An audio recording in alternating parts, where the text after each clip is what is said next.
আসসালামু আলাইকুম দর্শক, আশা করছি আপনারা সবাই ভালো আছেন। আজকে আমি আপনাদের সাথে শেয়ার করছি চিকেন বার্গার রেসিপি। বার্গার অনেকে অনেক রকমভাবে বানান, আমি ঠিক যেভাবে বানাই সেটাই আমি আপনাদের সাথে শেয়ার করছি। চিকেন বার্গারে আমি খুব বেশি অতিরিক্ত মশলা ব্যবহার করি না, খুব হালকা মশলা দিয়ে এই বার্গারটা বানাই। এখানে নিয়েছি চিকেন কিমা, সাথে দিয়ে দিয়েছি garlic powder, black pepper powder, paprika powder, আর দিয়ে দিচ্ছি ধনিয়া পাতা কুচি, পেঁয়াজ কুচি, আর দিয়েছি কাঁচামরিচ কুচি। কাঁচামরিচ কুচিটা আমি অল্প দিয়েছি কারণ আমার বাচ্চারা ঝাল খেতে পছন্দ করে না। দিয়ে দিয়েছি স্বাদ মতো লবণ, আর দিয়ে দিচ্ছি লেবুর রস।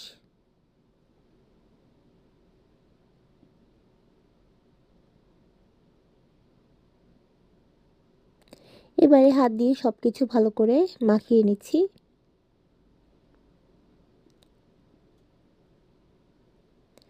সব কিছু ভালো করে মাখানো হয়ে গেছে।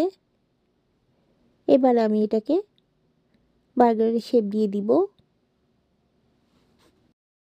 আপনারা চাইলে এই বার্গার প্যাটিটা ফ্রোজেন করে রাখতে পারেন। এভাবে পার্চমেন্ট পেপারের উপরে হাত দিয়ে চেপে চেপে শেপ দিয়ে নিচ্ছি। বার্গারটা যখন ফ্রাই করা হয় তখন এটা শ্রিঙ্ক করে, তাই আমি একটু বড় করে বানিয়ে নিচ্ছি। এইভাবে পার্চমেন্ট পেপারের উপর বানিয়ে নিয়ে একটার উপর একটা রেখে আপনারা জিপলকে করে রেখে দিতে পারেন ফ্রিজে।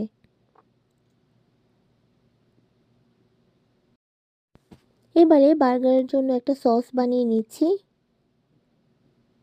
আমি এখানে নিয়েছি পিকেল কিউকাম্বার, যেটাকে র্যালিশ বলে। আমি ছোট করে টুকরো করে নিচ্ছি, একেবারে কুচি কুচি করে নিব।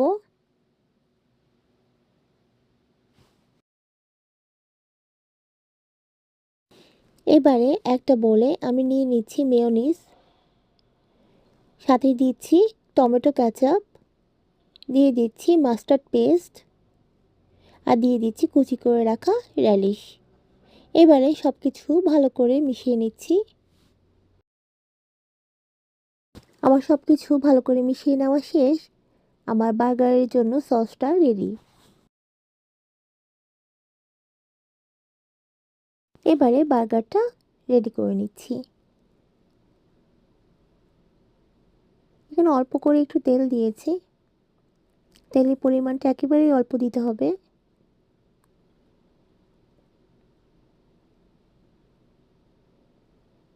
এবারে বার্গারটাকে আমি দুই পাশ ভালো করে ভেজে নিচ্ছি।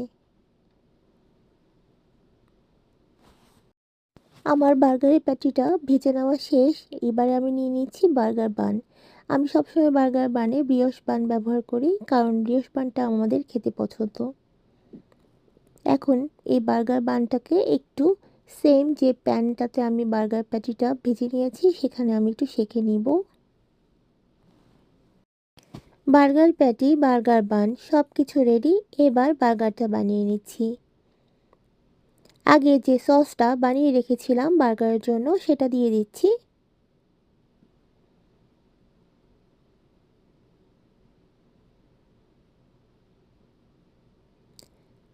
এখানে তো আর কিছু বলার নাই, বার্গারে যে যেটা পছন্দ করি সেটা দিয়েই বার্গারটা বানিয়ে নিব। আমার একটা বাচ্চা টমেটো পছন্দ করে সাথে বার্গারে, একটা বাচ্চা টমেটো পছন্দ করে না, ঠিক আমি সেভাবে বার্গারটা বানিয়ে নিচ্ছি। আমার চিকেন বার্গার বানানো শেষ। আজকে তাহলে এই পর্যন্তই। ভালো থাকবেন সবাই। আমি আপনাদের জন্য দোয়া করি, আপনারাও আমার জন্য দোয়া করবেন। আসসালামু আলাইকুম, আল্লাহ হাফেজ।